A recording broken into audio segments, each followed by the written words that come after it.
wealth, really. If you're a bank, you've got loads of money, you buy a single dimension, and you make investments all over the place. And yeah, on any single day, we get $19 trillion worth of assets being traded, stuff being sold, and whatnot, using our solution. So it's a pretty serious product. We're kind of we're in Europe, massively in Europe, growth market, North America, Asia. Yeah, we have a presence there, and we're trying to build on that. 20% of what we do, what we get back revenue-wise, we then put into research and development. We have a universe of 1,200 prospects, as in 1,200 companies we want to do business with, and we've got 175 clients. I think it's about 180 now. Me, I'm the Marketing Automation Manager at SimCorp. And also the other hat I wear is a customer success manager. So we run an NPS program to measure our customer success. So I run that as well. I'm from London, men jag kan gott tala dansk. But I won't, I'll spare you of that. But I actually said to my wife that I'm going to do some of this in Danish. So that was my bit. Cheap, I know. But is this a video? You can put it as she's not going to see this.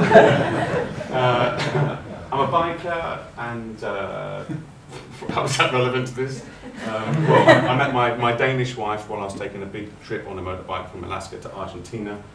1 year of my life doing that, and that's why I'm here, because I did that trip because I met my Danish wife in Mexico, and now the Danish wife and experience. We have 3 kids and no dog. So that's a bit about me. These symbols over here. So I'm part of the customer advisory board for Pardot. For EMBA, and that's great. If you can get on that board, it's brilliant. You can kind of influence the product and where it's going, meet a whole bunch of really great people. Pardot's very good at the community thing. They do that very well.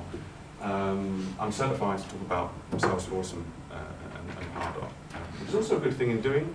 I learned a lot from going through the certification paths, because you get challenged in all aspects of the applications. So it's also a good thing to do, become certified. And these Mech Labs things.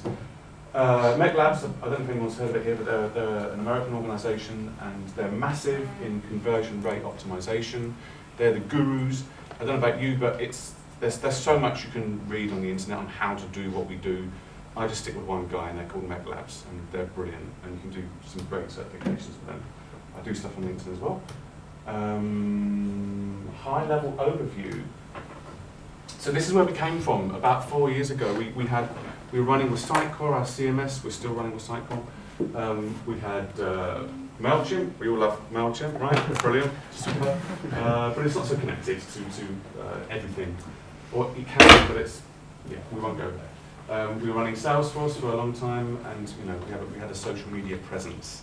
That's the best I can say about social with SimCorp. We had a presence, and obviously no integration between any of them, right? All data islands, and where we are today is that it's all singing and dancing happily, all these things, social, email, all our events, offline stuff as well, it talks to Salesforce and Sitecore, and Pardot, obviously, So it's all connected, and we're going to see how that's worked out for us. So in the first year, of the first full year of running Pardot, we got a 74% increase in opportunities. Who doesn't want that? Right? I mean, that's kind of what you want to say to people, right? You looked into his presentation, or? Yeah. 74. It's like, right? I mean, it's brilliant. I mean, it's like, this is the reason why you get it, right? I mean, this is when you go to the man with the money, you say, because why do we need this? Well, that's why we need it.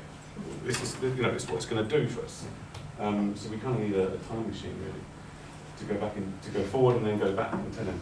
And then we had, in the first year, quite a lot of email campaigns, behavior tracked, and that was interesting to us because a lot of the sales and marketing team, for the first time, could see who's engaging. Just really simple stuff.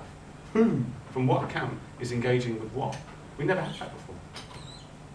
And then our share price went up by 173%. Not really down to me, I know, but I'll take a bit of the credit for that, right? I'll take some of it. Yeah, right. So, in that first year, the life of lead at SimCorp, I'm really going to blitz through this because it's a bit dull. But anyway, what is a lead? Well, we classify a lead as anyone that comes within our universe of those 1,200 clients who fills out a Pardot form on simcorp.com. That's a lead for us. That's all there is to it. We don't have anyone that we call a lead in an ongoing sales process, because obviously if we'd be taken seriously and we have an ongoing sales process, we don't want to start, going back to them with all kinds of, top of the funnel kind of information. I want to take it seriously.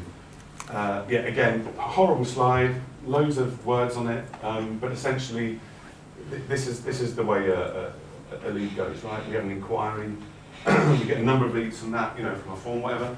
We nurture them a bit until they get to 125 on our lead score, leads and measurement. We create something called a stage 10, and then we hand it over to the inside sales team, where they do stuff like, they validate, they're in our assets under management validation. That's if you don't have more than $10 billion worth of assets, then we're not going to talk to you. It's just not simply worth doing. You're not going to be able to afford the product. So they're out of the universe. And we do all this kind of contact segmentation and validation, and are you a potential customer? And then we get to this point here where we do BANT, and if you're not familiar with BANT, I'll do another slide. But it's about we need to qualify this person. Are they really going to be? Are they really with any university? Do we want to have a conversation with them, essentially? And then at some juncture, we do all this stuff. We call them up, and from inside sales. Then we hand them over to sales acceptance when N+2 is reached, and again, that will make more sense on the next slide, because that's BANT.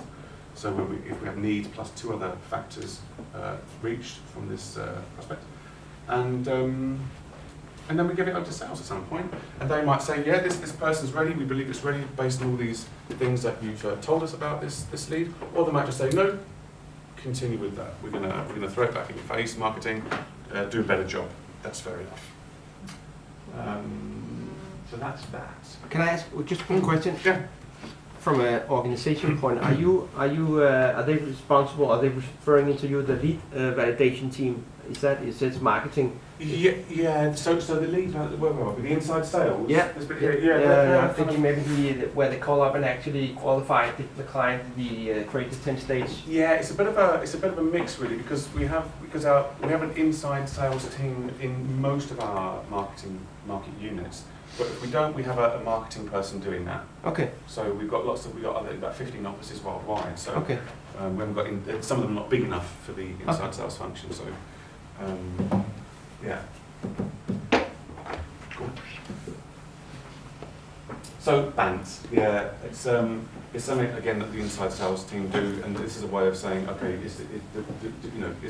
do we need this person? Do we need to talk to this person right now or not? Do they have budget? Do this person have authority in the organisation to make some decisions? Is there a need? Do we think there's a need? And again, all this is done by inside sales. They need to kind of figure all this out. And is there a timeline for this for an implementation project? So, yeah, that's BANT. I'm not going to say much more about it than that. But it's just a methodology to qualify your leads.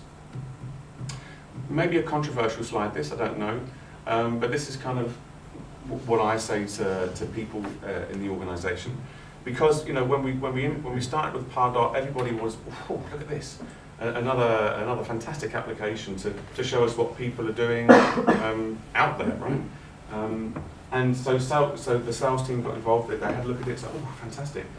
And then after a while, we kind of discovered what I discovered, that it's better for marketing people to be in our organisation to be involved with Pardot, and Salesforce is for sales. And my thinking around this is that let's not confuse too many people with too many applications, first of all, right? Let's have your baby application that you go to. You go to an application every day. Salesforce is great for sales, Pardot's great for marketing. Although, there's a bit of crossover, and especially the inside sales team, they use both. Yeah, that's kind of says it all really for me. Pardot feeds Salesforce sales and marketing insights. So Pardot is the Uber to capture all this great information, spit it out to Salesforce for your sales team in an interface